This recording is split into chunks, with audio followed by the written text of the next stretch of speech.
Muito bem, gente. Agora eu queria chamar o moderador do painel 1, Marcos, para dar início ao primeiro painel.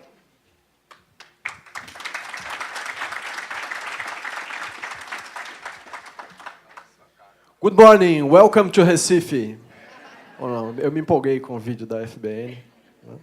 Eu queria começar quebrando um pouquinho o protocolo. Toda vez que eu falo isso, a Elane já segura a respiração aqui.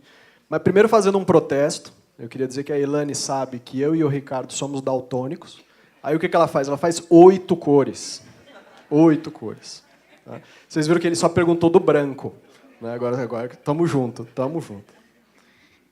E o segundo ponto é pedir licença a vocês para fazer uma menção muito especial, um elogio, né, uma admiração, uma menção de admiração pública ao Boris, que é o presidente aqui do Núcleo Rumo, que numa situação das mais delicadas que a gente pode imaginar, está aqui mostrando o seu senso de compromisso, de responsabilidade. Né? Se o exemplo arrasta, você é um trator que vai nos levando aí para frente cada dia mais. E como você diz, fazermos que sejamos melhores amanhã do que somos hoje. Muito obrigado. Grande exemplo. Então, vamos lá.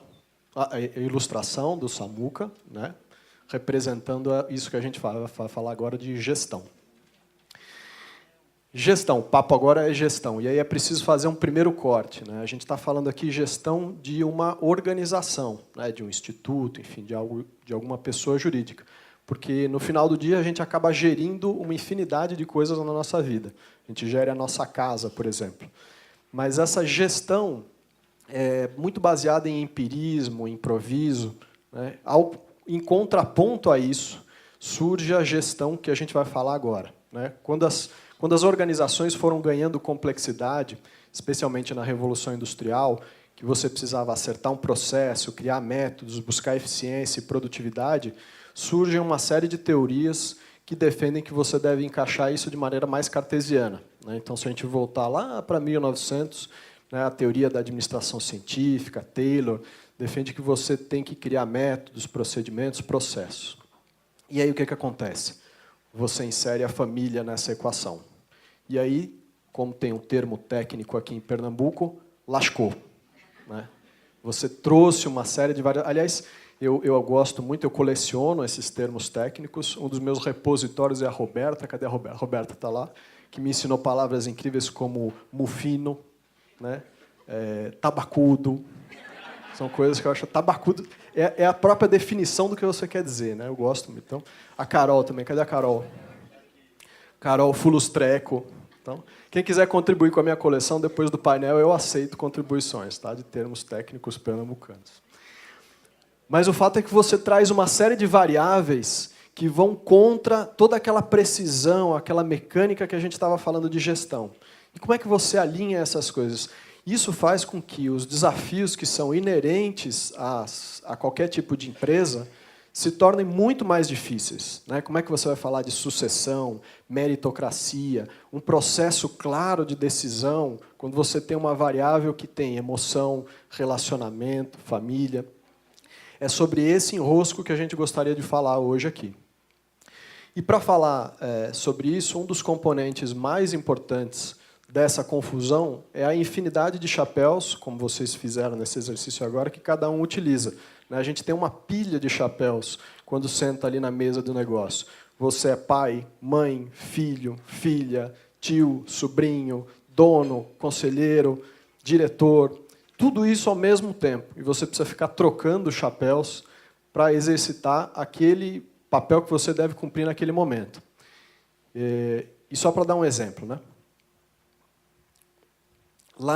Aqui na empresa, nós somos em 3. Eu, meu irmão e meu pai. Meu pai é o fundador e CEO. Eu sempre tive o desejo de trabalhar aqui na empresa, né, desde criança. Então, eu me esforcei na escola, procurei o melhor curso de administração, fui para Harvard fazer OPM, Singularity, e voltei cheio de vontade de modificar, de modernizar o nosso negócio. Outro dia, eu chamei o gerente de produção, o nosso gerente de produção, o João. Falei, João, Revolução 4.0 está aí. A gente precisa começar a mudar as coisas, né? Vamos trazer uma metodologia agile, vamos transformar o processo em sprints, vamos sair com produto beta. E o João ficou só olhando para mim durante um bom tempo. Esse ali é meu irmão. Eu sou mais novo, a gente sempre teve uma relação muito boa, mas a gente tem uma diferença principal. Isso tudo que ele ralou para aprender, eu já nasci sabendo. Então, quando eu sento na mesa do negócio, eu rapidamente entendo o que a pessoa está dizendo. Então, o gerente começa a se explicar, em 2 minutos eu já sei o que é, eu digo a ele, eu coloco o meu ponto de vista, faço valer a minha opinião. A gente tem questões de relacionamento basicamente no fim do ano, que é quando a gente precisa decidir se a gente vai distribuir dividendo ou se a gente vai reinvestir no negócio. E ele sempre defende que a gente reinvista, que o negócio precisa crescer, precisa evoluir. E eu digo a ele, você vai aproveitar a vida quando? Vamos distribuir mais dividendo? Vamos viajar? Vamos fazer as coisas? Você vai fazer isso com quando? Com 60 anos? Esses 2 são meus filhos. Vocês perceberam a bronca já, né? Eles são boas pessoas, todos de boa fé, mas muito diferentes. E eu, para preservar o clima familiar, na diretoria garanto o mesmo peso, a mesma voz aos 2. Então, as decisões são tomadas de maneira equânime.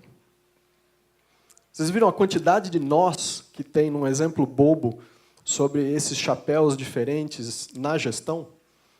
É sobre isso que a gente vai falar hoje aqui. Então, para desatar esse monte de nós, a gente tem um time de feras aqui, que eu vou chamar para compor aqui a nossa mesa e conversar um pouquinho com vocês.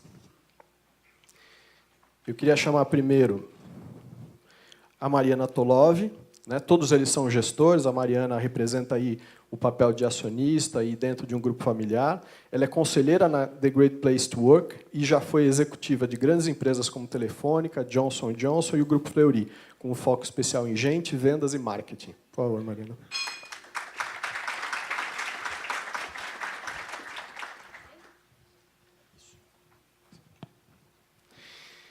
Queria chamar agora o Guilherme Lager, que também é gestor. Ele representa aqui a parte não acionista e não familiar. O Guilherme é conselheiro independente de empresas dos grupos Ricardo Brenan, M. Dias Branco e Kine. É sócio da consultoria de gestão Viságio e já ocupou cargos de diretoria em grandes empresas como Ambev e Vale. Por favor, Guilherme.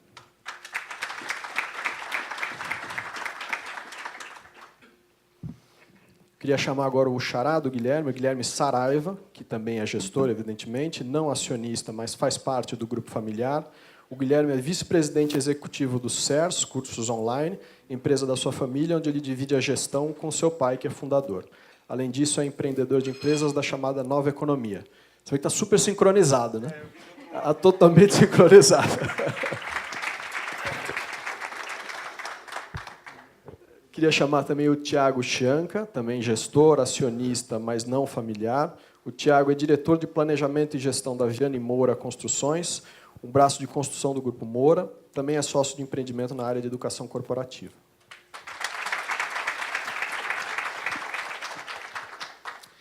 E, por fim, ela estaria hoje conosco aqui, mas, por um compromisso familiar, teve que permanecer em São Paulo, a Gabriela Baumgart.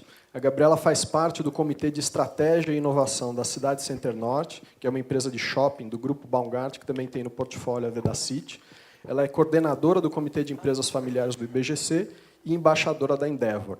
Apesar de não estar aqui conosco, ela gravou um vídeo, que a gente vai passar agora, para apimentar um pouquinho esse nosso começo de discussão. Então, vamos ao vídeo. Bom dia, Rumo, obrigada pelo convite. Desculpa que eu não pude estar aí com vocês hoje, mas um prazer enorme. Na próxima eu não perco de toda forma. Eu queria dividir um pouquinho, né, fazer um esquenta do painel, contando um pouquinho da experiência que eu tive em ser executiva familiar e quais eram os desafios que tinham na mesa, né? Primeiro que eu tinha uma carreira fora da companhia e depois eu fui convidada a entrar, fiquei 18 anos executiva. E o que eu acho que é um dos principais desafios é que a equipe toda consiga ver a profissional que você é. Né? As pessoas sempre confundem muito o chapéu de acionista, de proprietário, com o chapéu de executivo. Eu sempre tive muito forte para mim essa questão de carreira, né, de mostrar resultado, de ter muita disciplina, acho que é uma palavra importante, né, para diferenciar os papéis. Então, mesmo nas relações familiares dentro da companhia, sempre ser encarada como executiva. Então, muito de walk the talk, né, de seguir os valores da família, valores da empresa, ter a certeza que eu estou sendo vigiada o tempo inteiro pelos outros funcionários, então realmente você precisa transpirar os valores, né? E um pouco dessa disciplina. Então eu gosto muito de uma frase que eu sempre falei, é o seguinte, que tem a Gabriela acionista e a Gabriela executiva. E se a Gabriela executiva não estiver entregando, né, não estiver correspondendo às responsabilidades, à performance que é esperada, a Gabriela acionista é a primeira a tirar a Gabriela de lá, né, e ter alguém maior. Eu acho também melhor, na verdade, né, alguém que esteja entregando resultados. Então, eu sempre me cerquei de excelentes executivos. Eu acho que outro desafio, há 1 ano e meio atrás, a gente fez a modernização da companhia, então todos os familiares executivos saíram da gestão. Isso tem uma frase também que eu adoro da Sônia Hess, que é o seguinte: a gente só pode contratar quem a gente pode demitir. Então foi uma decisão importante da família ter feito essa modernização, mas aproveitar todo o conhecimento, todo o profissionalismo dos familiares nos comitês de governança. Então fazer com que a gente não perdesse todo esse conhecimento, todo esse comprometimento dos familiares que foram executivos, mas que eles estejam nos conselhos, nos comitês, agregando valor de uma forma diferente. Então, acho que para fechar um pouco, disciplina, dividir um pouco esses chapéus, e eu fui muito feliz na minha carreira executiva dentro da companhia. Aos poucos também as pessoas foram me conhecendo melhor, meu estilo de liderança, e sempre assim com uma bandeira executiva muito forte. Então as pessoas vão reconhecendo, a gente vai ganhando bastante espaço, e eu sempre acho que é um peso muito grande, né? Você carregar todos esses papéis dentro de uma companhia. Então foi isso que eu queria dividir um pouco com vocês. Excelente painel e obrigada pelo carinho de sempre. Um super beijo. Então, com esse aperitivo da Gabriela, eu queria sugerir que a gente começasse aqui no painel falando um pouquinho, primeiro caracterizando rapidamente a posição que vocês ocupam, né, para justificar aí, o entendimento da plateia, e já engatando o que vocês acham que é a situação mais desafiadora que vocês enfrentam, ou, enfim, exercendo esse papel que vocês exercem. A gente, infelizmente, vai ter que ser meio restrito no tempo, então eu pediria que todo mundo se restringisse aí a cada fala uns 5 minutinhos, ok? Vamos começar por ordem, por favor, Tiago. Bom, meu nome é Tiago, eu sou sócio, não familiar e gestor da empresa Viana e Moura Construções. É uma empresa que os controladores já são maduros em governança, empresas familiares, porque vem de outra empresa de grande porte. Aí sobre os desafios, eu acho que a gente ainda a gente passou por um desafio forte, assim, a gente da gestão, especialmente a gente está recém feito a transição de um sócio familiar na gestão, que foi o fundador, para agora executivos, que os 3 executivos principais têm a mesma característica de eu, a carinha roxa, sócio e gestor. E aí, a caminhada para poder fazer essa transição de, ok, agora a gente está na liderança principal, mas o que a gente pode, no papel, fazer e o que a gente deve fazer sem consultar o fundador ou mesmo o conselho. Porque a gente sabe assim, que uma empresa familiar, ela tem assim... Bom, toda empresa a gente deve ter algum carinho por ela, mas uma empresa familiar que ela é feita para durar gerações, ela tem um carinho diferente. Então, para alguns tipos de assunto, mesmo que operacionalmente sejam pouco relevantes, mas sejam assuntos que sejam importantes no afeto da família, a gente tem que ter um cuidado diferente. E a gente gosta disso. Mas, assim, às vezes a gente fica na dúvida. E aí, agora? Leva ou não leva? Precisa, mas uma coisa operacional. Tem isso que é um desafio. E o outro desafio, a pergunta foi um só, mas eu vou dar 2. Quantos quiser. Tá certo. O outro desafio que eu acho que é um desafio comum das empresas familiares, não só da nossa, é que em alguns momentos a família não está 100% alinhada ainda em alguma coisa. E a gente sabe que é difícil para a família não estar 100% alinhada em alguma coisa. E aí onde é que fica o nosso papel de sócio e gestor, sendo muito cuidadoso com a família, para melhorar a relação da família e não piorar. Então, é muito difícil, às vezes, a gente, mesmo com um ponto de vista que sempre vai ser de um lado de um e não do lado do outro, se posicionar, sendo cuidadoso com as relações. Porque, além disso, a gente não faz parte da família sanguínea, mas a gente tem relações, e tem que ter relações muito boas com a família. Então, tem esse cuidado importante. Ótimo, perfeito.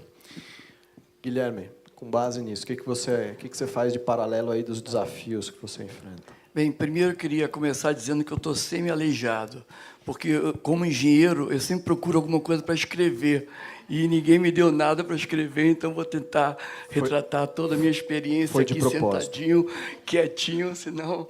Mas vou tentar. Olha, eu queria começar dizendo que o que me traz aqui hoje realmente é a vivência, é a prática.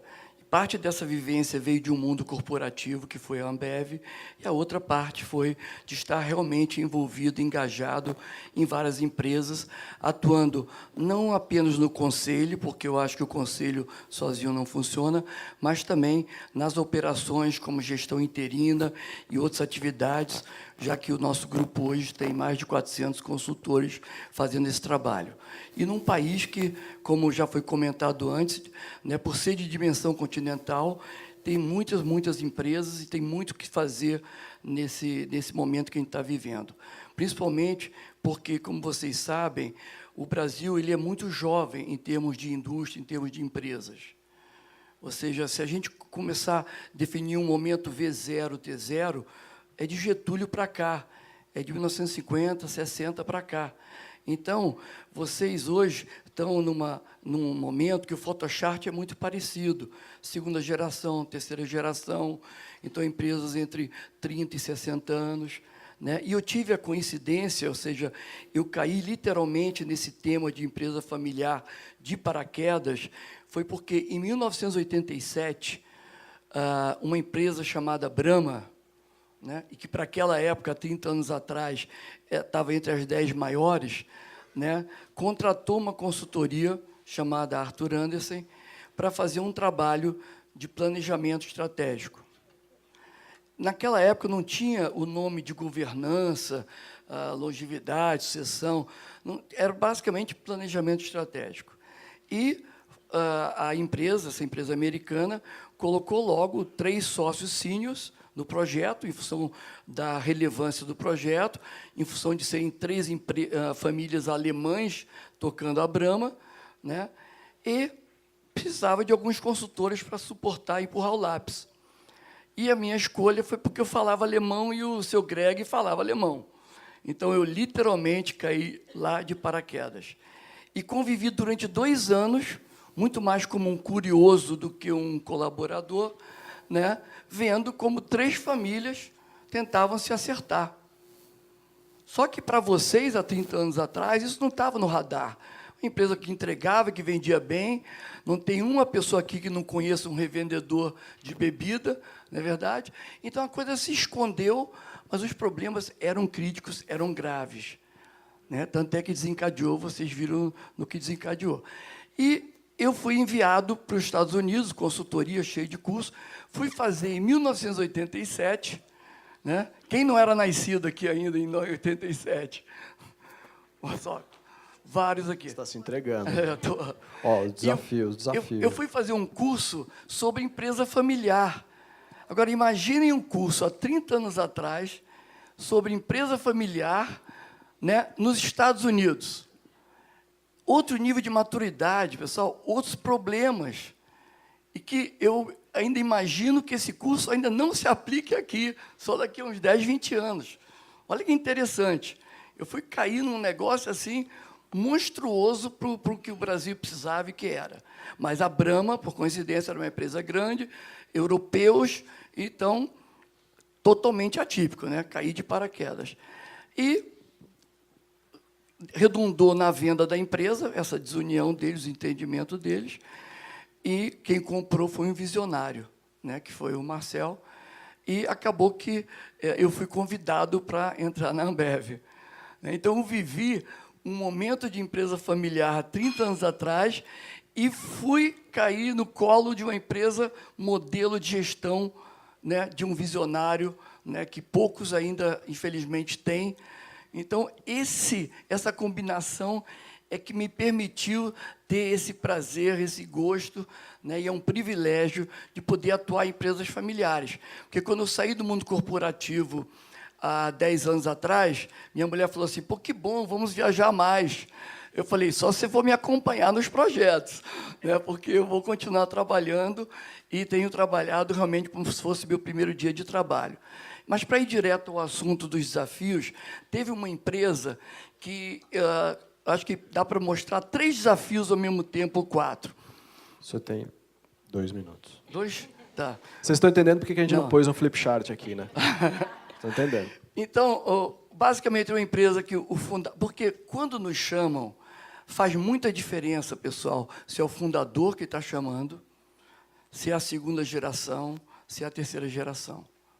E faz também muita diferença se eles estão chamando de uma maneira proativa ou uma maneira reativa, tendo que apagar algum incêndio. Então, essa combinação é que você tem que entender.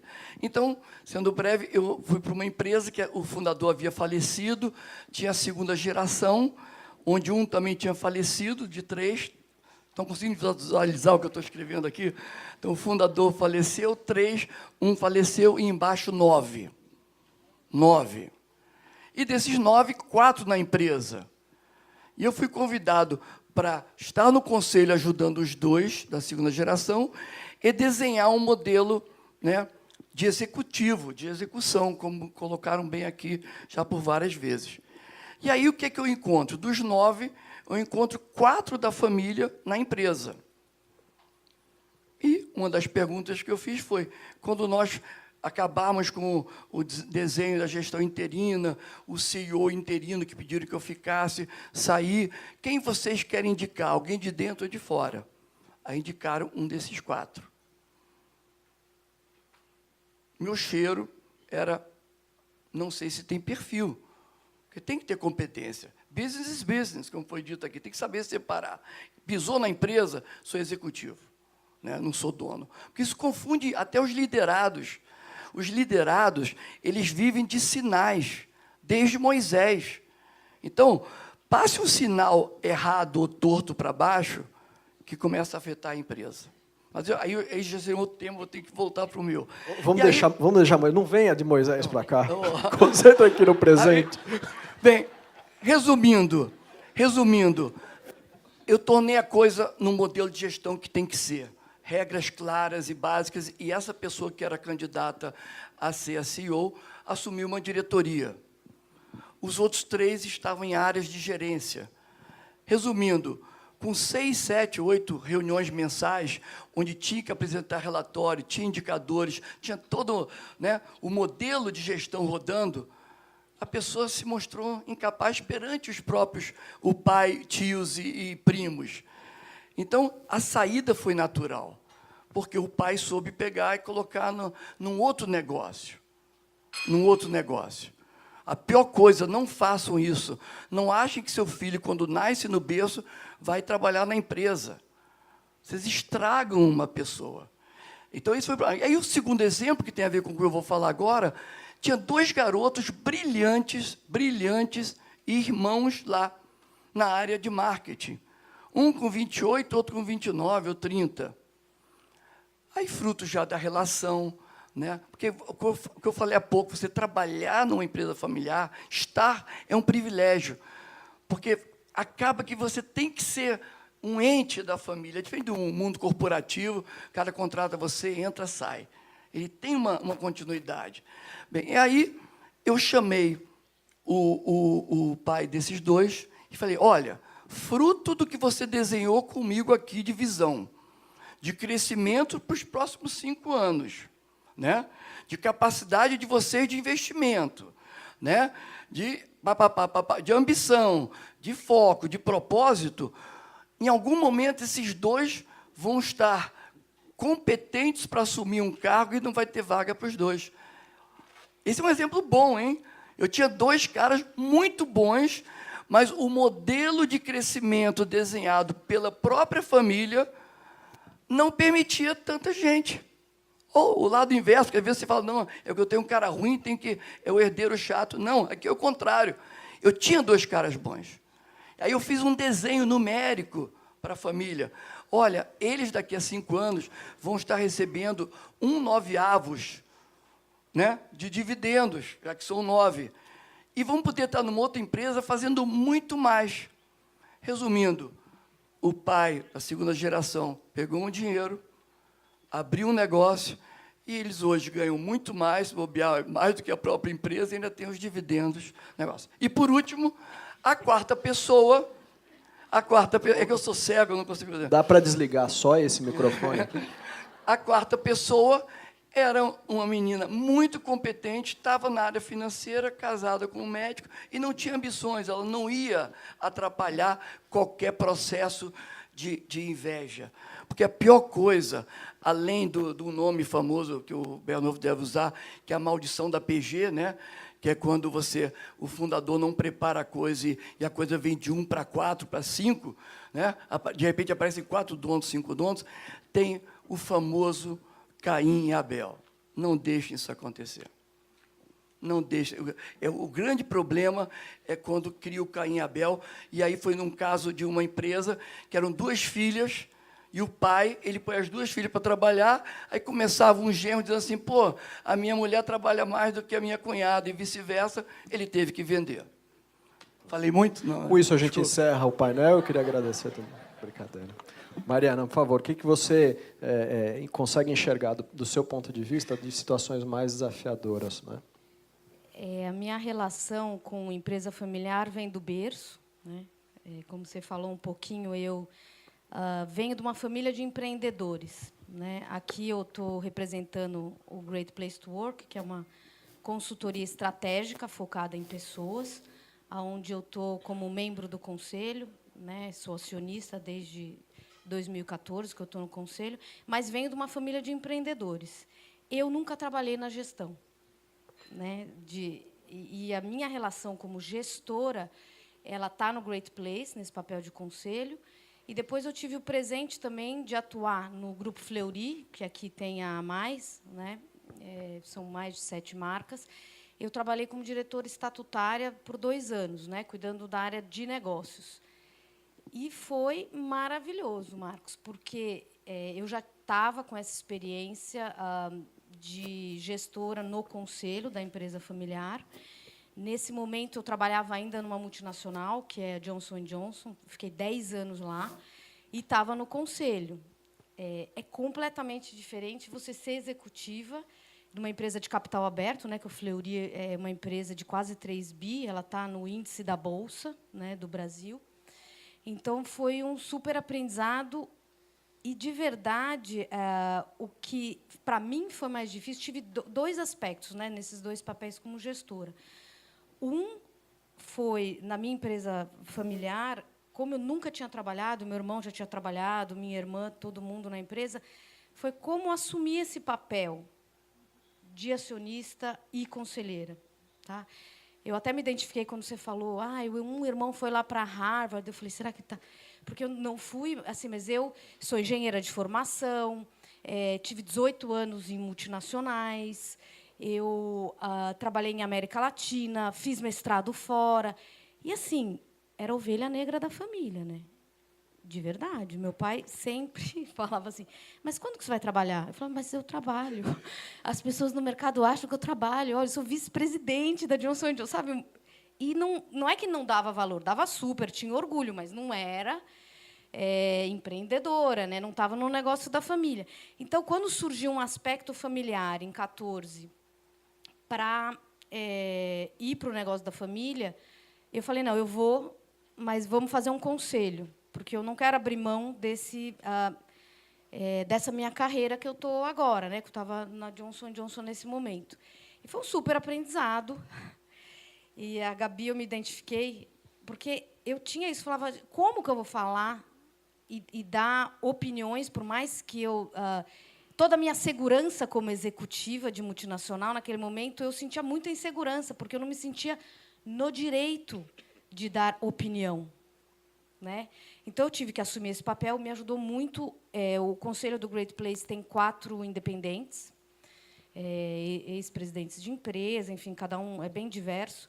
É um conselho deliberativo, foi uma das minhas exigências para entrar. Então, me ajudou, porque eles mesmos falaram, olha, você tem que assumir aqui, né, para ser um conselho funcional. Então, isso me ajudou muito. E a outra, eu acho, dificuldade foi entender por que a conversa da sala de jantar ia para a sala executiva, tanto numa empresa de capital aberto, quanto na minha, né? Não tem como, tem que aceitar esse fato, né? Dessa peculiaridade que você tem as relações humanas, como você tem em empresas multinacionais, obviamente, os egos e tudo, mas numa empresa familiar existe o que eu falei de ancestralidade, porque aquela relação não está lá por uma birra, uma guerra de vaidades, muitas vezes de 2, 3 anos. É alguma coisa, às vezes, no aniversário de 5 anos de alguém. E enquanto a gente não assume isso e incorpora como uma realidade, a gente não consegue ser um bom gestor. Então, isso acabou me ajudando muito no Fleury, em situações peculiares. Imagina, uma empresa de capital aberto, o Fleury fez 90 anos, eu estava lá bem rapidamente, e teve uma situação de que não é familiar, são várias famílias, mas tem, sim, herdeiros. Eles têm 1/3, e aí era festa de 90 anos, e uma das irmãs parece que entendeu que não tinha sido convidada. Qual a reação dos executivos? Isso daí eles que se virem, né? Porque é problema deles, a gente é executivo. Eu falei, isso vai dar uma... Não. Manda o irmão conversar. Eu era responsável de marketing, né, e relações institucionais. Falei, olha, você me permite, falei para o CEO, me permite ajudar a lidar? Porque eu imaginei a confusão que isso ia dar se fosse dentro da minha família. Então, teve todo um contexto que teve que trabalhar. Então, eu brinquei, falei, o Brasil não é para amadores, mas empresa familiar no Brasil não é para amadores a enésima potência, né? Porque, além de tudo, somos um povo bem passional. Então, esse é um dos temperos, eu gosto muito, mas requer uma habilidade especial. Concordo, exatamente. E, Guilherme, você como VP do CERS hoje, uma empresa fundada pelo seu pai, o que você enxerga de desafio aí para exercer esse seu papel? Bom, eu acho que o que é interessante da minha experiência é por ser executivo familiar de uma empresa de médio porte, que está tentando se transformar em grande porte. Então, é uma empresa que é representada por muitas empresas do Brasil. E eu assumi essa posição justamente num período de transição societária, cujo objetivo era um pouquinho do que você falou na sua história, era chegar para profissionalizar a gestão, né? E modernizar a gestão. E profissionalizar, parece que quem estava lá não era profissional. Modernizar a gestão. E assim, os acionistas são da família, assumiram uma posição um pouco acima, e a gente foi montar o conselho. Até um abraço aí para o Ricardo e para a Carol, que nos ajudaram bastante. Inclusive, eles são um dos pontos que eu vou falar que são os desafios e que dá para a gente fazer. Mas o que eu senti, que para mim é um dos principais desafios das empresas familiares, é justamente o alinhamento entre esses 3 conjuntos que estão aqui. E quando eu falo de alinhamento, é um desdobramento para planejamento e separação. Eu tive a oportunidade também de estar no Next Gen pela EY em Abu Dhabi, ano passado, e eu vi empresas de 5ª geração, 6ª geração, que é uma coisa que ainda no Brasil a gente ainda não tem tanto, como o próprio Guilherme comentou, que é mais 2ª, 3ª geração. E lá ele já tem um processo, já vem lá fora um processo de separação entre essas caixinhas muito mais forte, né? Que é você ter um conselho familiar, você entender exatamente para onde a família quer caminhar, quem vai participar do negócio ou não, quem vai ser só acionista, quem vai, de fato, estar na gestão, quem quer estar na gestão, é muito importante isso. Eu tenho outros irmãos que, inclusive, já declararam que não querem estar no negócio, e é muito importante ter isso muito bem definido e alinhado. Quem vai ficar na gestão, de fato, e como vai ser feita essa gestão, e quais são os interesses e o planejamento dessa gestão, né? E de maneira que, na hora que você tiver essas caixinhas planejadas e você separar uma coisa da outra, que a fricção entre elas seja menor. Porque a fricção ela vai existir.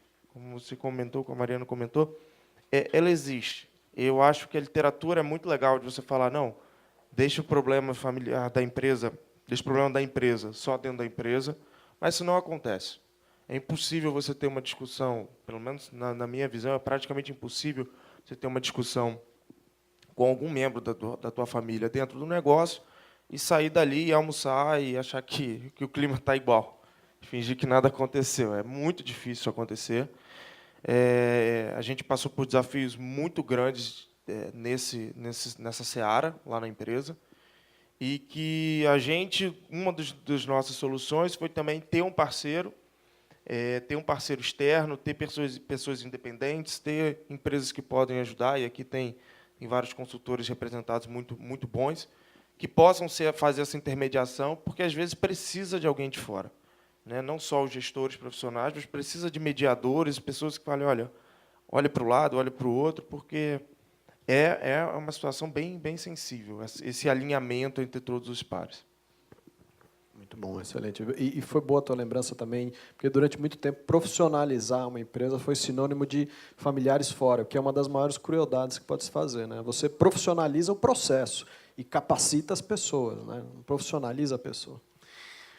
Voltando para a nossa ordem, Tiago, a gente falou aqui dessa parte de desafiadora, né? Mas o que é mais, o que te traz satisfação especificamente por estar numa empresa familiar desempenhando o papel que você desempenha? Certo. O que, assim, como a gente já falou, uma das principais características da empresa familiar é que, como existe um carinho diferente, uma ancestralidade, como foi falado, ela é feita para durar mais. Então, primeiro, se for bem conduzida, é feita para durar para sempre. E isso faz com que a gente tome as decisões no dia a dia, não mirando o trimestre ou o balanço do ano. A gente mira para frente. Então, isso é uma alegria muito grande, poder trabalhar e decidir olhando para isso. E, no caso da gente, especialmente, a gente, desde muito tempo, a gente já faz dessa forma, antes de haver uma transição da liderança principal. E o bom é ver que, mesmo não tomando a decisão no curto prazo, ou talvez especialmente por isso, a gente consegue também ter resultados econômicos muito bons. Então, é bom a gente saber isso, de que a gente consegue equilibrar e a família apoia essa decisão, olhando para o processo mais longo.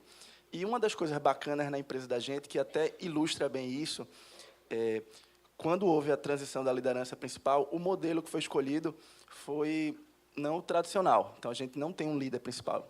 Nós temos uma liderança colegiada, são 3 diretores que dividem essa co-presidência, digamos assim, e que, além disso, é um modelo bem diferente.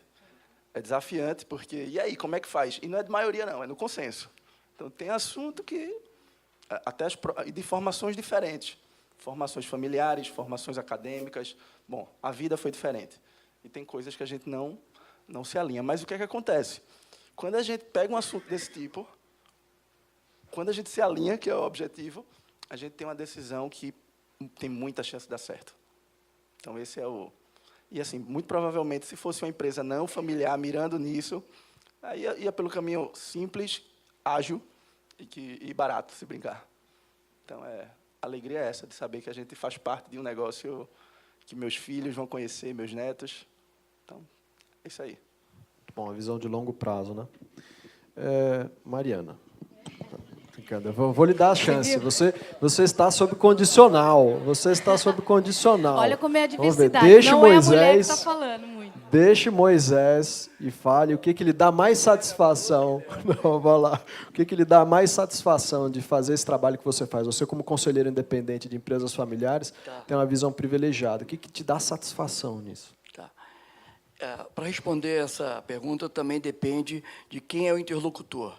Se é o fundador, segunda geração, terceira geração. Porque o approach é totalmente diferente. Quando é o fundador, né, que nos procura, que me procura, né, ele tem um tipo de demanda diferente já da segunda geração. E aquele que não merece ouvir falar de ERP, de software, de coisa, porque ele não vai entender e o mercado está ditando. O fundador, quando fundou, né, dentro desse espectro que eu citei agora, né, de Getúlio para cá, Brasil, etc. e tal, todos criaram e foram corajosos com intuição, relacionamento, né, e coragem. E quando você sabe a origem da palavra coragem, aí que você vê que é coragem mesmo, porque coragem vem do francês courage, cœur, coração. Então, ele deu o coração, deu a raça, mas ele não tinha técnicas, ele não tinha CRM, não tinha todas essas siglas que se fala hoje. Então, quando um fundador me procura, qual é a minha grande realização? É não deixar que ele, né, use da emoção para trabalhar a sucessão. Eu tenho 2 casos para contar para vocês. Uma das perguntas que eu faço para o fundador é: se o senhor fosse abrir a empresa de novo, né, quem da sua família o senhor levaria? E esse me disse assim: talvez um. Eu estraguei meus filhos. Assim mesmo. E o outro é quando diz assim: poxa, eu moro na Barão da Torre, que no Rio é o 5º quarteirão da praia, meus filhos moram na praia e meus netos andam de carro importado. Que é quando ele realmente, né, ele trabalhou puramente na emoção e não na razão. E isso é que eu tenho que trabalhar quando é o fundador. Saiba tirar o melhor proveito da sua geração, né, dos seus filhos, que todos têm suas competências. Mas esperar que um cara que tenha 5 filhos, todos tenham vocação de trabalhar na empresa, eu acho que estatisticamente é complicado. Então, esse é um aspecto. O aspecto da segunda geração é quando ele tem aquela facilidade e sendo competente também, a facilidade de correr risco, porque, tipo assim, é como Bolonha fala, se eu errar, né, eu ainda sou promovido por alguma coisa. O executivo errou, é que nem fusível. Queimou, descarta. Né? O familiar, ou bem ou mal, ainda tem alguma chance em algum lugar. Né? Isso cria um conforto que também, às vezes, não é bom. Porque o fundador, quando montou a empresa, ele não tinha uma ponte atrás para correr e fugir. E aí eu digo para os jovens da segunda geração: tem uma ponte explodida atrás de você, sem zona de conforto. Saiam da zona de conforto. Esse é o minha maior. Fico feliz quando eu sinto que o cara acorda todo dia, né, como se fosse o primeiro dia de trabalho, e com humildade. As pessoas perdem humildade quando têm as coisas. Eu sempre digo: coloquem sandálias de São Francisco e sola tripla de borracha. Tem que ser assim. Eu mesmo com o meu patrimônio, porque vocês viram que tudo aqui eu sou não, né? Sou não família, não acionista, não tudo, não sobrou nada. Mas não, eu sou acionista de empresas que eu compro as ações. E se eu compro, é porque eu faço aquele checklist mandatório de ver se a empresa realmente me atende para eu colocar o meu patrimônio lá. E aí, queira ou não queira, pessoal, não dá para evitar, meus filhos não vão ter a dureza que eu tive, apesar de eu tentar, mas o patrimônio, às vezes, cega. Né? Saibam separar o patrimônio da área geradora de negócio. Então, isso é outra coisa que me realiza. Posso falar mais? Não. Tá bom já. E devolve o microfone lá para o Thiago. Mariana, e você? Comparando, inclusive, porque você tem essa visão de ter trabalhado como executivo em empresas multinacionais, qual é a satisfação diferente de estar ali no conselho da Great Place?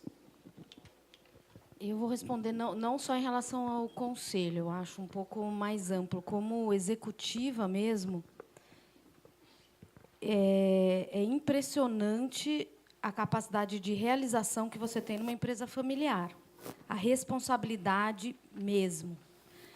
Eu falo que eu passei, sei lá, 18 anos, 20 anos, achando que as minhas decisões tinham impacto, né? Em Johnson, Telefônica, HP. Não tem.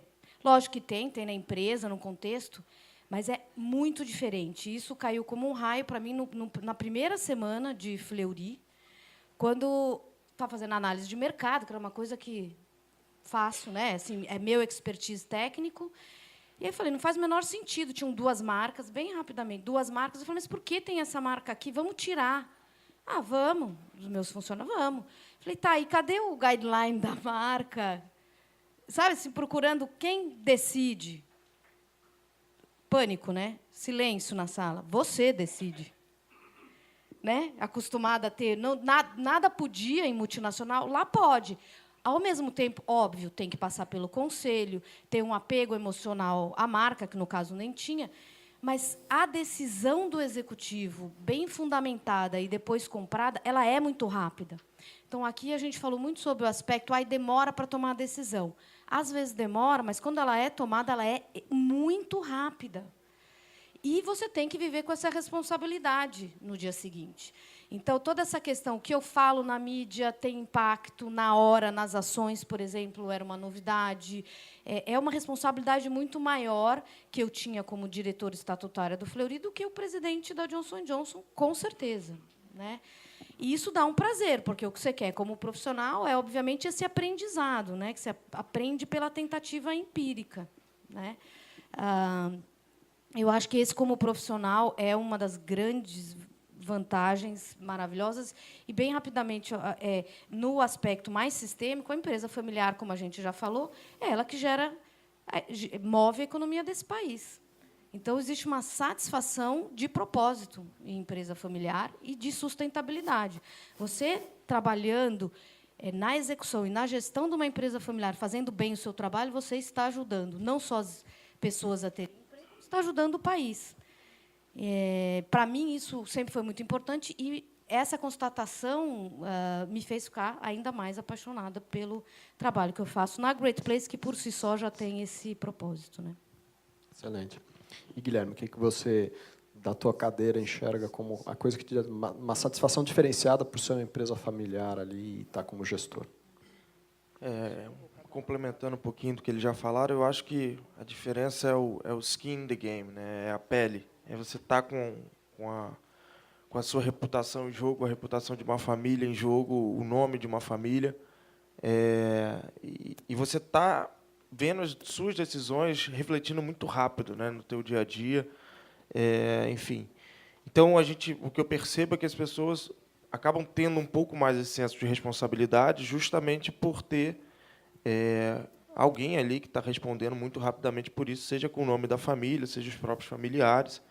Então, a diferença que eu consigo enxergar, tenho muitos amigos em multinacionais, já temos executivos em multinacionais, a diferença é justamente essa pele no jogo, né? Estar no jogo, literalmente, você tem um dono, você tem uma empresa familiar por trás, então não tem muito para onde correr. As decisões, na maioria das vezes, eu entendo que são mais rápidas e às vezes passionais, às vezes mais passionais, de fato, mas tem alguém ali por trás e isso faz toda a diferença.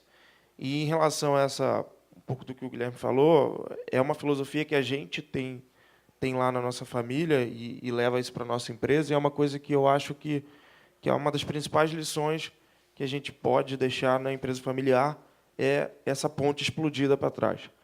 Eu sempre me pergunto lá, se eu sair daqui hoje, quem me contrataria? O que eu faria? Que outro negócio eu abriria? Porque muitas vezes é um falso deslumbre, né? Porque você tem uma posição familiar, você pode conservar isso, muitas vezes, na maioria dos casos, você tem qualidade para isso, mas é uma pergunta que todo mundo tem que se fazer o tempo todo, né? E tem que não só se fazer, mas fazer para os seus próprios filhos, né? Beleza, se você não tivesse aqui, não fosse meu filho, aonde você estaria empregado, né? Então, isso é uma pergunta importante, porque força cada vez mais você a fazer essa reciclagem, continuar trabalhando, continuar estudando e continuar se aprimorando. Eu acho que isso é uma coisa que pode fazer muita diferença para o sucesso das empresas familiares. As pessoas terem essa noção de, beleza, mas se eu não estivesse aqui, né, o que eu estaria fazendo, onde eu estaria? Não é basicamente isso. Excelente. Um lastro próprio, né?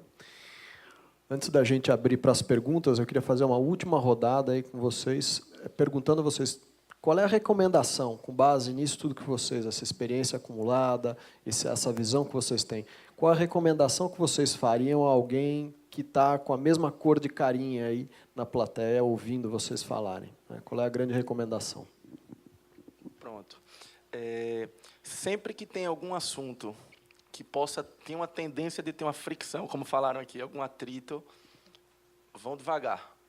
Dorme o assunto, como a gente fala muito lá na empresa, e vai dormir tantas noites quanto precisar para o assunto avançar de forma serena. Como a gente falou, tem muita coisa em jogo, né? Família, sociedade, gestão e especialmente a longevidade. E aí uma das coisas que eu me lembrei, lá na empresa, a gente vai completar 2 anos que fez a sucessão. Acho que há menos de um mês atrás, o fundador me perguntou: a gente está contratando gente talentosa para preparar a sucessão, a próxima? E aí a gente entendeu o que é que a gente faz parte. Mas é isso. Tem que tratar o assunto de forma serena, porque é uma empresa que tem características diferentes. Com certeza. Guilherme, e você? O que você recomenda a alguém que esteja aí sentando como conselheiro independente numa empresa familiar, seja consultor de uma empresa familiar? Qual é a sua recomendação? A minha recomendação é que, se você for entrar em algum negócio, hoje em dia, ele não aceita mais desaforo. A concorrência é grande, as mudanças são rápidas. Você agora fica falando de modelos ágil. Então, poxa, tudo que está no nosso entorno, né, não permite mais ficar se questionando. Ou se entrar no negócio, tem que ser dentro das regras que o mercado dita, porque ele não aceita mais desaforo. E a contrapartida disso em sendo empresa familiar, porque todas as empresas hoje que eu disse que eu sou acionista, elas foram um dia familiar também. Então, é saber que, ou seja, esse é o caminho, mas com uma vantagem que essas não têm mais. As empresas corporativas, elas perdem, às vezes, o glamour da mentalidade do fundador, né, do charme de quem realmente suou a camisa. Então, tirem proveito disso. Né? Então, essa combinação, eu diria que você tocar um negócio dentro das regras do jogo que o mercado exige e ainda tendo a família, é o melhor ingrediente. A pior coisa eu tive numa empresa, né, de B2B, capital aberto, multinacional, primeiro valor dela, somos uma família. Aí você vai numa empresa que é família e você não percebe que são uma família. Né? Então, eu acho que é isso. Mariana, você? Super de acordo com o que eles falaram, mas eu pensei em 3 pontos, bem rapidamente. Eu acho que vocês estão fazendo aqui, me ajudou muito, essa questão dos pares, né? Dessa troca real entre agentes das empresas familiares, seja qualquer um dos papéis. Então, acho que a Gabi foi uma que me ajudou muito. Então, você realmente, de ser humano para ser humano, conversar o que você está passando, troca de informações. E não o que a gente faz geralmente nos fóruns, né? Por isso que eu estou adorando esse, porque geralmente nos fóruns ninguém tem problema, né? Então, todo mundo é maravilhoso, ninguém nunca errou. Então, eu realmente estou muito feliz de participar, porque é isso que a gente precisa para ser melhor, essa troca, saber que não está sozinho. Então, networking com similares de empresas familiares eu acho primordial. O segundo é estudar mesmo. Todos temos nosso expertise técnico, o meu é marketing e vendas, mas isso para a empresa familiar não basta. Então, eu fui estudar governança, conflitos, né? Então, eu acho que a gente tem que buscar mesmo. Muitas pessoas passaram pelo que a gente passou, existem formações. Tem que fazer, tem que estudar, né? Eu acho que tanto como acionista como gestor, estudar coisas fora do seu expertise técnico é primordial. Acho que essas 2 são as principais. Aí depois eu tenho mais, acho que um pedido até, que é o impacto que as empresas têm, familiares no Brasil. Eu acho que esse, mais do que um conselho, eu acho que é um pedido para todos nós.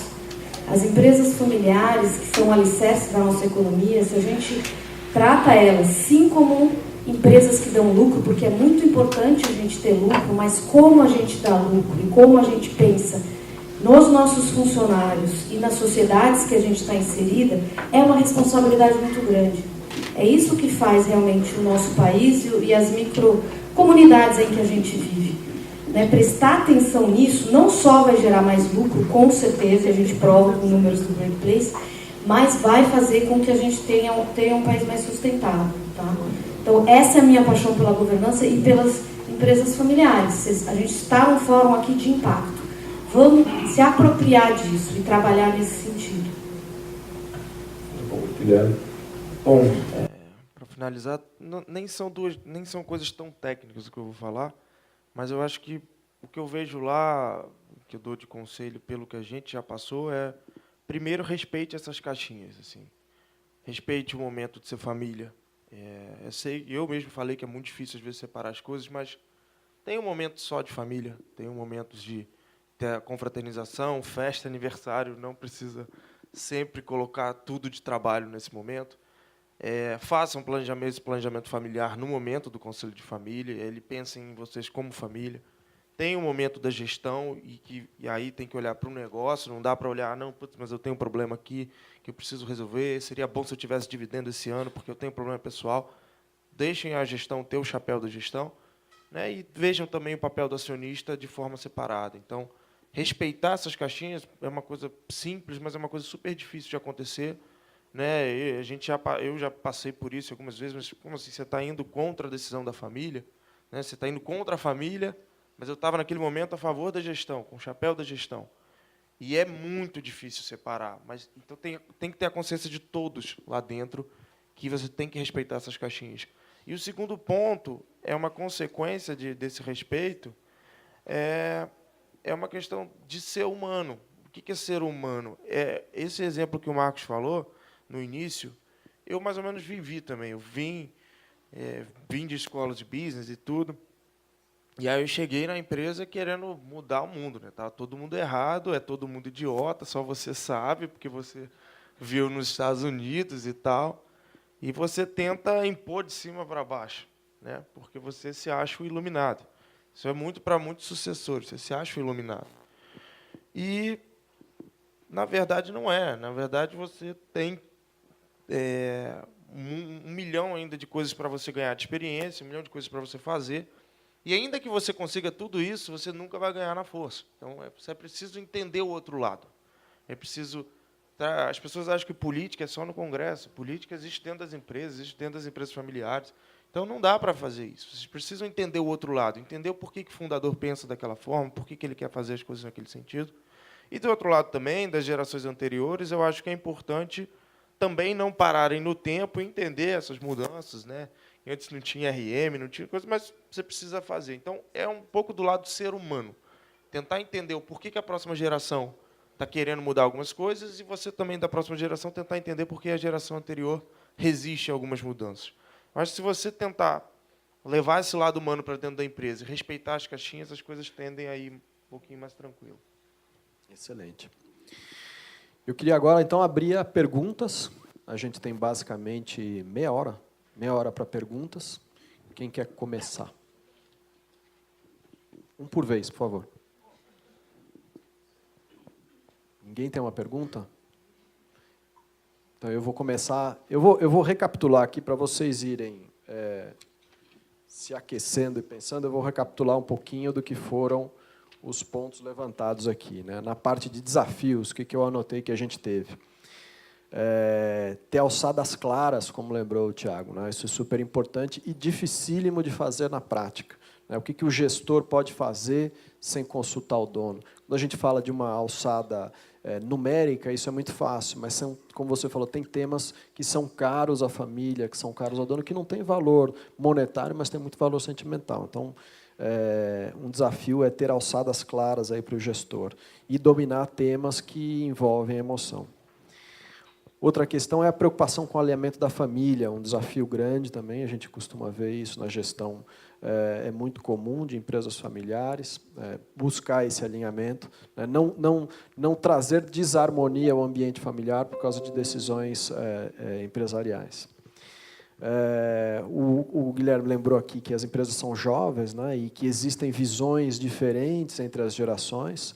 Então, é um desafio entender e ler essas visões e esses anseios e expectativas diferentes e entregar resultados sendo familiar. Né? Não é porque você está num cargo em função de ser filho, sobrinho, pai, tio, que você deixa de ter que entregar um resultado como gestor. Entregar resultado é um desafio. O outro desafio que a Mariana lembrou aqui é a visão com que a família tem de quem trabalha fora do negócio. Né? Parece que não está trabalhando, né? Quando é que você vai começar a trabalhar? Então, essa jornada fora do negócio acaba sendo um desafio, mas a gente tem visto cada vez mais que é super importante para oxigenar o negócio familiar, né, para trazer boas práticas, para trazer outras visões de mundo. Então, ajuda bastante a evoluir o próprio negócio, uma jornada fora da sua própria empresa. Ainda na parte de desafios, essa mistura de ambientes de negócio, empresa, família, né? Então, traz assunto de família para dentro da empresa, traz assunto da empresa para a mesa de jantar, e assim a gente vai indo, né? Equilibrando essas questões, é um desafio de lidar com isso, essa interação da família com o negócio. O Guilherme lembrou do alinhamento entre esses 3 círculos, né, uma questão de planejamento mesmo, como é que se planeja essas coisas e esses universos, considerando as complexidades de cada um, né, então olhar o planejamento do negócio, olhar o planejamento da família, olhar a transição e sucessão, patrimonial, inclusive. Se perguntar sempre quem quer estar no negócio, né, não é um karma, não é um castigo, né? Quem quer, quem tem vocação, acho que todo mundo falou um pouquinho disso aqui, quem realmente quer estar ali, quem quer contribuir, quem quer se preparar, quem quer entregar, é importante. E a dificuldade de decidir pelo consenso, que acaba sendo o tipo de decisão que a maioria das famílias opta, né? Você evita ter vencedores e vencidos, mas você torna o processo de decisão um pouco mais alongado. Isso, às vezes, é um desafio grande. Alguém já tem uma pergunta? Opa, pronto. Depois eu continuo. Agora foi. Bom dia. Foi feita na explanação inicial, a Gabriela colocou a questão da Gabriela executiva e da Gabriela conselheira, e que a Gabriela conselheira, entendendo que a Gabriela executiva não estava performando bem, faria a renovação, traria uma pessoa melhor na provocação inicial que ela colocou. Eu gostaria de escutar de vocês como estabelecer esses modelos de gestão. Eu acho que se existe um modelo de gestão claramente estabelecido, com indicadores e metas, isso fica muito mais claro separar avaliar avaliar a performance e aí avaliar se aquele familiar está realmente performando, entregando o colocar. Então, eu gostaria de escutar dos palestrantes, na experiência de vocês, como se estabelece esse modelo de gestão, né? Por indicadores, enfim, qual é a experiência que vocês têm? Quer falar um pouquinho disso? Quer falar um pouquinho da experiência da Visagio, Guilherme, dessa coisa de processo? Eu acho que o grande facilitador é quando você realmente tem toda a gestão muito bem definida. Ou seja, esses modelos, eles são clássicos. O Alexandre o Grande, para conquistar, ele tinha que planejar bem, ele tinha que preparar bem as pessoas, ou seja, a estrutura é muito simples. Nós, o ser humano, é que complicamos. Mas, no fundo, se a empresa tem uma estratégia clara, né, em função para onde ela quer ir, né, eu tenho uma visão, eu tenho uma estratégia. Para essa estratégia, eu preciso de organização, meta, orçamento. É aquele grande lema americano, Structure Follows Strategy. Ou seja, a estrutura é consequência da estratégia. E aí que começa a pegar. Porque quando eu vou desenhar a estrutura, aí eu vou ver as competências, as qualificações. E isso tudo que eu estou falando agora vale para a empresa, não é para a empresa familiar. Aí, tudo isso, enquanto vale para a empresa, quando eu vou falar de estrutura e de gente, porque as empresas são movidas por gente, é só nesse momento que eu esbarro com a família. Porque eles querem ou não trabalhar, podem ou não trabalhar. Então, eu não sei, talvez, como nós temos dado mais certo que errado, que a gente também erra, eu vejo com mais simplicidade do que toda essa preocupação. Nós já encontramos familiares que o problema foi falta de treinamento, porque quando você monta essa engrenagem de gestão e define as qualificações, como a família não sabia fazer isso, mandava ele para Harvard quando ele tinha que ir para outro lugar. Entende? Então, a utilização certa das coisas. Então, um modelo de gestão com estratégia clara, a estrutura que é consequência do negócio bem definida, a rotina rodando, isso é o lado mais hard. Aí, do outro lado, você tem valores e culturas. E aí foi o que eu comentei há pouco. Pô, não tem prêmio maior do que valores e culturas quando é empresa familiar. É muito mais forte do que as empresas corporativas. Não é simplesmente estar preso na parede aquele texto. As empresas, elas passam isso. Aí você tem as competências que você precisa ter, o treinamento. Agora, essa engrenagem funcionando harmonicamente, etc., tal, não tem erro, aí os números não mentem. Quem quer, por favor. Eu queria tocar, e pegando aí o que você falou, essa questão da manutenção da cultura da empresa. Essa frase, profissionalizar a empresa, significa afastar os membros familiares da gestão. Uma crueldade, né? Pois é. Então, eu gostaria de saber o que é saudável para a empresa.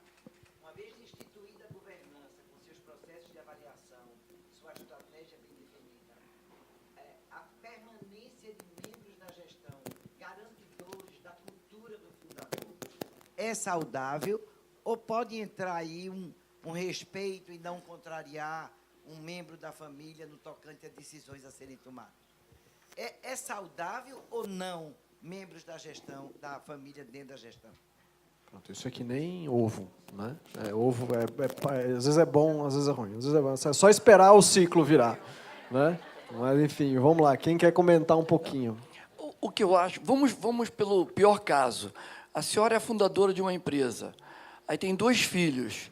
E eles querem morar nos Estados Unidos e trabalhar no Cirque du Soleil. Vão estar longe, felizes. E aí? E a senhora quer continuar a empresa? Então, não tem escolha. Então, aí entra saber escolher as melhores pessoas. E saber escolher as melhores pessoas é desde aquele que aperta bem um botão até aquele que soube interpretar e ler bem a mensagem do fundador e saber trabalhar isso. Tudo passa por gente. Esse é o pior caso, né? A senhora tem uma empresa, tem 2 filhos, eles não querem trabalhar na empresa, querem morar fora. Né? E quando a senhora não tem herdeiros, que é pior ainda, e quer continuar, então, tem caminho, tem solução para as empresas, eu sou grande defensor. Acabamos de fazer uma operação agora, que a empresa era familiar, e aí você vai arrumando a gestão, aí quando bate, né, no teto, que é falar de investimento longo prazo, aí um irmão começa a pensar diferente do outro, aí é melhor vender do que... Né? Mas, para mim, é sempre o último... Eu sou suspeito, eu sou parcial nisso. Para mim, é o último momento. Você nunca devia destruir esse legado que tem valor, que é aquele que não tinha opção de ponte atrás. Marina, você é uma expert em cultura e gente. Diga aí. Eu amo, né, cultura e gente. Expert aí porque você é gentil. Mas a gente, estando mais próxima do Great Place, eu tenho o prazer de estar trabalhando com uma gama assim. Para vocês terem uma ideia, esse ano a gente teve 2.400 empresas que passaram pelo processo. É o maior do mundo. Então, os Estados Unidos tem 2.000, mais ou menos, né, que passam pelo processo. Então, a gente acaba... Eu não estou no dia a dia, mas vendo muito. Respondendo à sua pergunta, eu acho que se possível, é bom sim ter o que a gente tem visto. Não tem estudo, mas é um dos que eu quero fazer, tá? Daqueles nossos projetos. Já está anotado. Já é anotado, né? Mas óbvio que quando a família, né, e os valores a cultura da empresa acaba sim sendo um espelho dos valores e da cultura familiar. Né? Esses são os casos de sucesso. É saudável essa permanência desde que dentro dos critérios, né, que o Guilherme já falou, de uma transparência, de indicadores e de desejo também do familiar. Né? E aí eu digo por mim, até um certo momento eu não tinha esse desejo, eu não ia ser a melhor pessoa lá. Então, tem a questão do desejo e tem a questão, eu acho, muito mais de ter essa estrutura de transparência, até para que os outros funcionários se sintam num ambiente que eles podem prevalecer. Agora, o que é muito importante, sim, é a empresa ver, além da família, a cultura e conseguir passar isso para os seus funcionários. Isso é o que garante a longevidade das empresas e da cultura. Né? Essa parte é difícil, mas ela é muito importante. Então, uma empresa ela se torna, com ou sem familiares dentro, muito mais longeva, a gente tem visto, quando a gente consegue passar esse DNA da cultura para os não familiares, para os que não são acionistas. Isso é muito importante, porque isso garante a perpetuidade desse propósito, desses valores familiares, e, com isso, acaba vindo o retorno financeiro. Então, isso é muito importante. Sendo ou não familiar, como que está essa cultura? Ela está sendo carregada, e aí tem um papel do familiar de fazer com que isso seja permeado. Isso não dá para ser... tem que passar, sim, ou do fundador ou da geração. Permear nos executivos não familiares. Guilherme, você efetivamente está exercendo esse papel, né, como familiar, como gestor. Como é que você enxerga essa questão? Sim, a gente lá tem muito esse cuidado, e a Mariana falou perfeitamente, de fazer com quem entre, absorva. Primeiro que, já no processo de seleção, é importante você selecionar pessoas que tenham aderência à sua cultura. Hoje tem diversos testes, mecanismos para você conseguir fazer isso. Segundo, que você tem que refletir a cultura e os valores que você escreve em todas as ações que permeiam a empresa no dia a dia. Isso já facilita muito as pessoas que estão lá na gestão, de absorver esses valores. E aí, o que a gente vê é justamente que essas pessoas que a gente traz e que têm aderência e que absorvem os valores que o fundador e que a família fundadora pregam, elas passam a ser replicadoras desses valores. E o único ponto é que eu acho que não precisa ser 8 nem 80, não precisam ficar totalmente fixos os valores ou aquelas bases que foram criadas pelos fundadores, muitas vezes, há muitos anos atrás. Você tem uma fundação, claro, e que ela vai levar a empresa para frente, mas você, aos poucos, e com as novas pessoas que entram, com as novas gerações, você vai revisitando alguns valores, algumas práticas que vão se adequando e que vão se acoplando à cultura da empresa. Então, eu acho que tem que ser visto como um processo evolutivo, né? Conservador, no sentido de conservar o que é bom, mas evolutivo no sentido também de agregar coisas novas, agregar também coisas que as próximas gerações tragam, porque muitas vezes são bem diferentes, né, do fundador. No caso lá da minha empresa, quem conhece meu pai é o perfil clássico do empreendedor. Então, ele carrega uma leva de valores com ele, né, que na próxima geração, no caso eu, e até também a esposa dele, tem perfis diferentes. E que a gente agregou coisas que ele não trazia e que foram importantes para a empresa, né? Então, eu acho que dá para fazer isso de uma forma evolutiva. Perfeito. Tem mais alguma pergunta? Antônio Jorge. Ixi, está escrita a pergunta? Então, lá vem.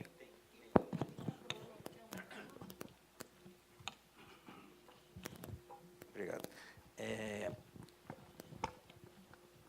Para vocês que são, né, profissionais, executivos, no caso também aí familiar, mas executivo, né? Quer dizer, o que é que atrai um profissional executivo para uma empresa familiar? E o que é que afasta? Quem quer começar? A Mariana tem muita experiência. Não está se contendo. E o Tiago também, né? Tiago, Porque ele é um executivo que tem assim, talvez com mais imparcialidade, até porque não é um negócio familiar, né? Tá ali porque quer, né? Um live que foi escolhido. Logo a pergunta mais difícil.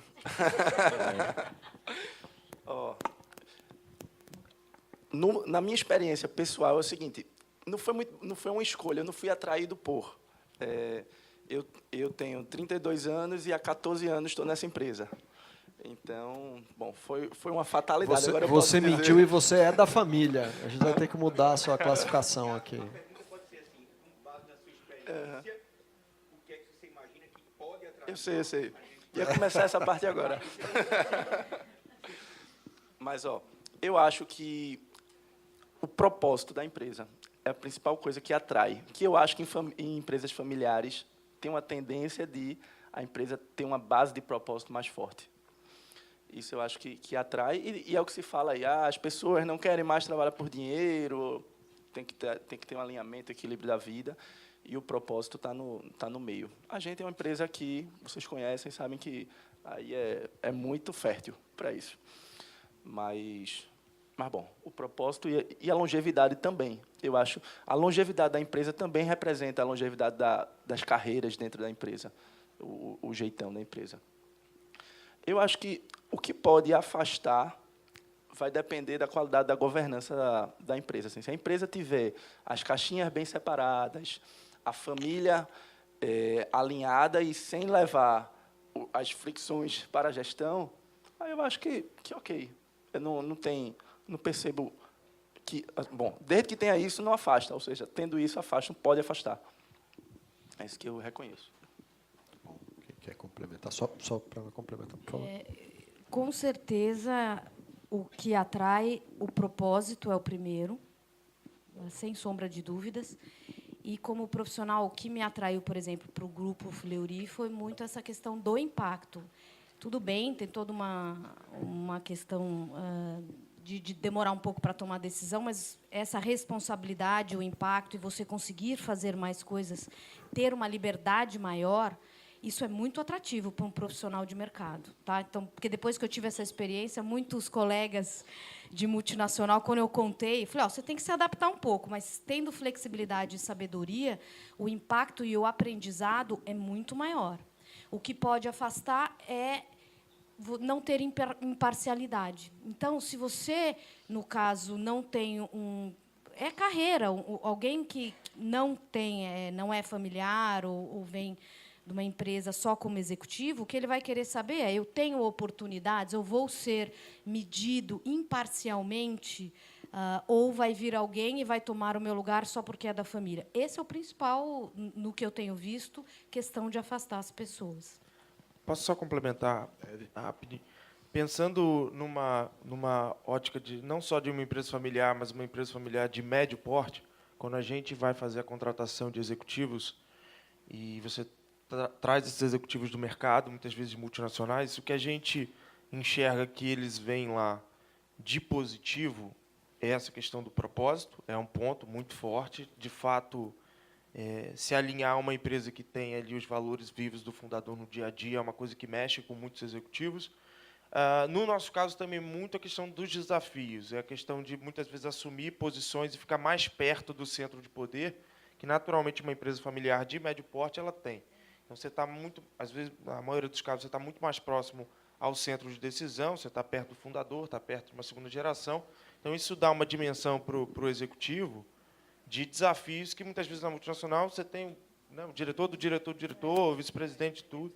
Então, fica muito mais próximo ali da decisão, né? O que, ao mesmo tempo, é o que, muitas vezes, afasta ou o que pode fazer ele afastar, por estar muito perto do fogo, está muito sujeito às mudanças que as empresas familiares têm, principalmente de médio porte, que são mudanças, muitas vezes, menos planejadas do que de uma empresa corporativa, né? Então, uma empresa corporativa tem um planejamento mais longínquo, né? Você é menos suscetível a mudanças na economia rápidas, então você se adapta melhor. Eu conheço algumas grandes empresas corporativas que são quase como estatais, assim, para você ser desligado, você tem que bater em alguém, literalmente, mas é muito difícil. Você vai sendo encostado, mas você não sai. Numa empresa familiar, principalmente empresas familiares de médio porte, aqui no Nordeste, bastante, eu vejo também bastante isso, a coisa ali do dia a dia. São as empresas que movem a economia, então, assim, é muito ups and downs. Então, ele fica mais perto do fogo para o bom e para o ruim, ou ir para ter um problema com algum familiar, com o próprio fundador. Então, ele fica mais suscetível a isso. O que, por um lado, é bom, porque ele tem mais oportunidade de crescer, por outro lado, ele fica aberto a ter um desligamento, alguma coisa que impacte negativamente na carreira dele. Diz um amigo meu, uma faca de 2 legumes, né? Faca de 2 legumes. Que mais? Eu tinha uma pergunta aqui. Desculpe, perdão. Só... Professor, por favor. Depois a gente segue aqui, que ele já tinha levantado a mão. Só complementando a pergunta, porque eu percebi que vários aí têm formação no exterior, foram para os Estados Unidos, fizeram curso de empresa familiar, e tal. Eu queria ouvir de vocês o quanto o mundo acadêmico no Brasil não fortalece o preconceito na medida em que não tem uma cadeira sobre o tema empresa familiar na nossa cultura. Porque fazer curso nos Estados Unidos, na Europa, vocês sabem. Falar de quanto a própria mídia. Porque eu sempre digo, está cheio de casos de famílias empresárias que saem da coluna social para a página policial, e aí começa a aparecer. Né? Então, e a mídia, recente, o caso aqui de Pernambuco recente na mídia e outros tantos aí. Né? Queria ouvir vocês em relação a essas duas questões, enquanto isso, eventualmente, na opinião de vocês, pode reforçar um pouco da visão preconceituosa ou menos valorizada. No sentido de parecer mais amadora, né? No sentido de parecer mais amadora, uma coisa mais Não ter atrativo exatamente. profissional. Porque é uma coisa curiosa, muitos falam multinacional. A Ford é uma empresa de controle familiar, a Volkswagen é uma empresa de familiar, quer dizer, todas as grandes empresas são familiares, ou de controle familiar, embora de capital aberto. Quem quer começar? Ah, boa. A pergunta foi o seguinte: considerando que a gente escuta muito das pessoas irem se capacitar no exterior, entender e aprender Alô? a empresa familiar. Posso? Pronto. Tá, só para repetir. Na realidade, a pergunta é complemento da pergunta anterior. O quanto desta não atratividade da empresa familiar decorre, estou perguntando, em parte porque todos os depoentes que falaram que fizeram formação fizeram curso nos Estados Unidos, em outros lugares. O quanto a não existência de uma cadeira de empresa familiar nos cursos, no mundo acadêmico brasileiro, contribui para isso. Há uma pesquisa recente da GV, egressos da GV, onde é que você quer trabalhar? Multinacional, estatal, né? Quer dizer, o mundo acadêmico forma isso. Né? E também a questão da mídia, que, evidentemente, divulga, principalmente, eu disse antes, famílias que saem da coluna social para a página policial. Vamos lá. Quem quer responder esta pergunta? Descascar esse abacaxi. Não, eu acho que não é o abacaxi, não. Por coincidência, né, ele disse que eu não podia fazer propaganda, mas uma das minhas atividades filantrópicas tem sido buscar livros, obras-primas literárias, né, para que o brasileiro tenha acesso e traduzir. Eu, junto com o José Luiz Alqueres, que foi da Eletrobras Light, que tem uma editora, nós temos buscado, garimpado livros afora e traduzido e colocado para o público, né? Porque nossos colegas mesmos, né, que nos circundam, leem pouco, né, estudam um pouco, como ela falou. Então, a educação é um problema nosso que nós não vamos consertar tão cedo, infelizmente, mas eu abracei essa causa e estou trabalhando no meu mundinho. É melhor isso do que nada. E aí, o que nós temos feito? Nas empresas familiares, quando nós entramos e a gente olha o pacote todo, que eu falei da engrenagem da gestão, dos momentos primordiais é a entrada de jovens com talento, que são trainees, que a gente chama de trainees, se chamam. E, para nossa surpresa, eu posso citar vários nomes aqui, até de Recife, a procura tem sido enorme para entrar nessas empresas familiares. Muito na linha do que o meu xará falou, de que eles se sentem numa pirâmide que ela não é assim em pé, ela é flat. Então, eles vão sentir-se mais perto do dono, mais perto da família, mais perto das decisões. Então, eu tenho tido um resultado, uma impressão menos negativa que a sua nesse aspecto. Porque, vou dar um caso do exemplo do Rio, a Piraquê, uma empresa tradicional, né, regional, muito forte. Simplesmente, ela até 2 anos atrás não tinha esse negócio de trainee, até porque a família não acreditava, e rodava bem, o fundador fez a coisa bem feita. Colocamos lá, aí entraram 10 trainees maravilhosos, e os que se formaram agora, todos já estão com posição de coordenação, supervisão e gerência, entende? Então, temos que trabalhar isso, e eu acho que é muito mais também um caminho bom das empresas para as faculdades. O quanto que vocês têm ido às universidades falar da história de vocês, entende? Isso eu acho que muda. Eu também sinto um acanhamento, uma passividade das empresas familiares, às vezes, em se expor na universidade e buscar os talentos. Só esse aqui. Eu não fiz uma visão negativa, eu estou fazendo uma constatação. Sim. Eu tenho 18 livros publicados sobre o tema, inclusive é empresas familiares com mais de 100 anos, o que elas têm em comum. Empresas familiares brasileiras que ainda pertencem à família fundadora. Quer dizer, nós temos aí, a questão é o quanto o mundo acadêmico está interessado em absorver também a experiência que nós temos no Brasil. E eu concordo com você. a descrição das histórias, aliás, eu reencontrei hoje o pessoal da Moura, a primeira coisa que eu pedi é o livro da empresa deles, da história deles. Nós precisamos divulgar isso. E vocês que estão aí, todos, registrem a história das suas empresas, por favor. É uma das maneiras de preservar. Só para a gente respeitar a ordem aqui, eu sei que tem uma pergunta aqui, mas só queria... você tinha levantado a mão para fazer uma pergunta, né? Então, por favor, só para a gente seguir a ordem aqui. Não entendi. Pronto, então vamos. Tem controlando o tempo para mim. Eu já ia desistir. Ah, pronto. Era mais uma observação que foi dito que existem certos assuntos que causam, repetindo o termo utilizado, que causam fricção e que esse tipo de assunto, na medida do possível, ele deve ser adormecido. Mas o senhor há de convir que existem certos assuntos que causam fricção, que tudo que eles não precisam é ser adormecidos.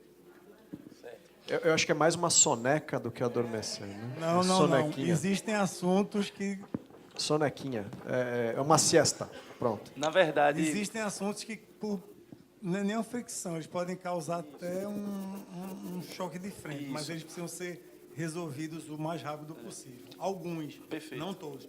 Mas concordo em parte com o senhor quando o senhor diz que, podendo adormecer, ok, mas só de convir que existem outros que, quanto mais rápido, é o que menos pode acontecer com eles, é fazer eles adormecer. Na verdade, quando eu usei o termo dormir o assunto, eu estava sabendo que eu estava correndo um risco de ele ser entendido o que... Foi mesmo. Na verdade, é o seguinte, se está na iminência da fricção, para aproveitar os termos que eu peguei emprestado de Elane, ao invés de discutir ele no calor da emoção, peraí, entendido, vamos se reunir amanhã para conversar sobre ele? Foi sobre isso.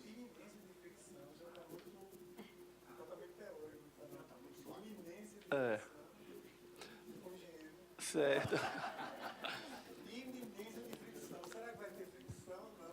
Não, é porque na experiência você sabe quais são os assuntos que na sua cultura empresarial são assuntos delicados e assuntos que são ok. Os ok pode deixar adormecer. Mas existem outros que precisam... Isso, mas é sobre o adormecer. Não precisam ser adormecidos. Não, mas o adormecer não é não tratá-los. É tratar com serenidade. Isso. É isso aí. Dá tempo. A gente tem espaço para mais uma pergunta. Quem está controlando a ordem? Eu queria fazer uma pergunta para Guilherme.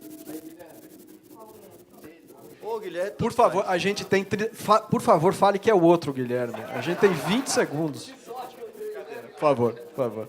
Pela experiência dele que ele tem já de mercado, e quando você é o executivo, que é o meu caso, e eu acho que eu deveria passar a bola para alguém, embora eu seja jovem, que eu queria atuar, por exemplo, de uma forma mais fora do negócio e, digamos assim, entrar em outros negócios, mas eu tenho uma insegurança de soltar, e como a senhora colocou, e perder digamos assim, como eu sou o fundador, sou o executivo, queria deixar a empresa, queria ir para um outro negócio, mas qual é o momento correto disso aí? Como é que eu estruturo isso e como é que eu sei que eu tenho que ser superado por um executivo, por exemplo?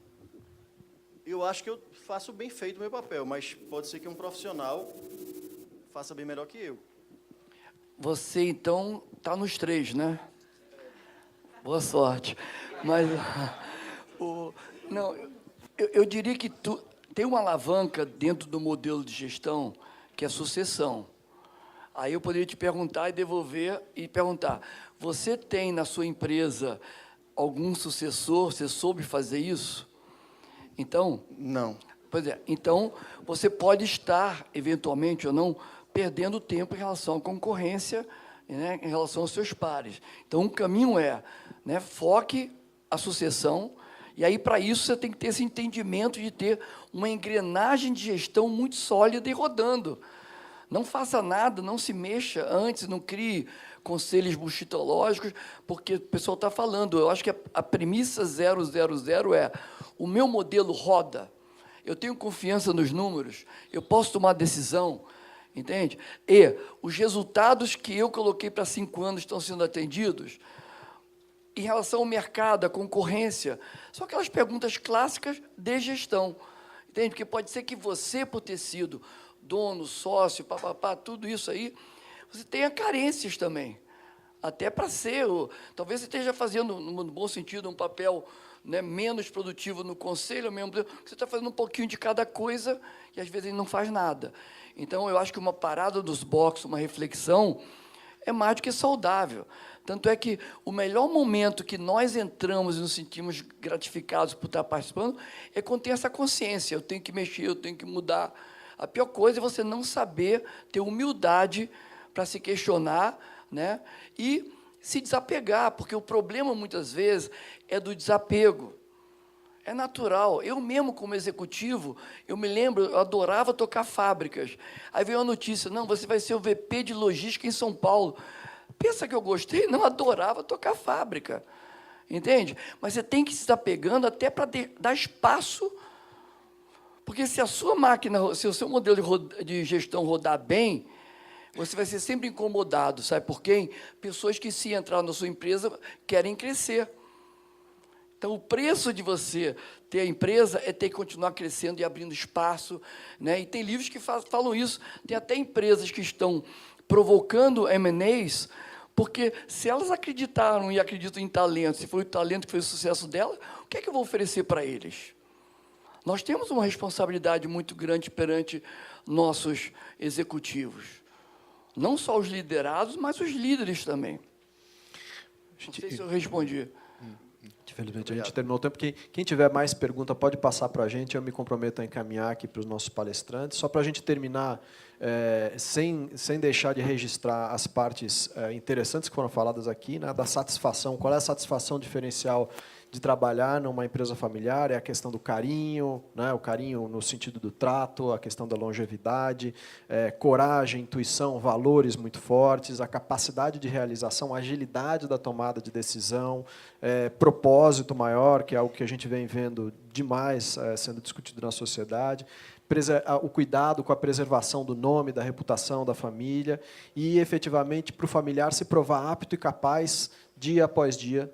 Essa é uma parte que gera uma satisfação grande. Como recomendações, o cuidado com o trato com os assuntos, né? A sonequinha, para não provar polêmica, a sonequinha do assunto. A equiparação com a performance de mercado, não se dê por satisfeito por você ter uma performance que está ali dentro da empresa, mas comparado com o mercado, como é que você está?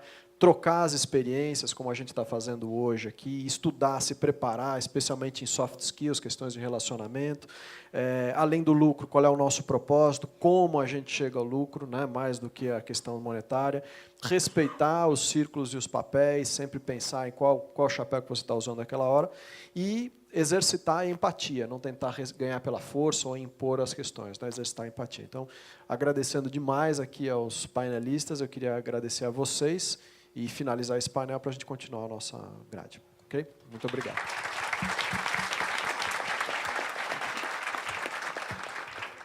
Eu queria só, durante o painel, Samuca, nosso ilustrador, fez ali. O que será que está representado aí?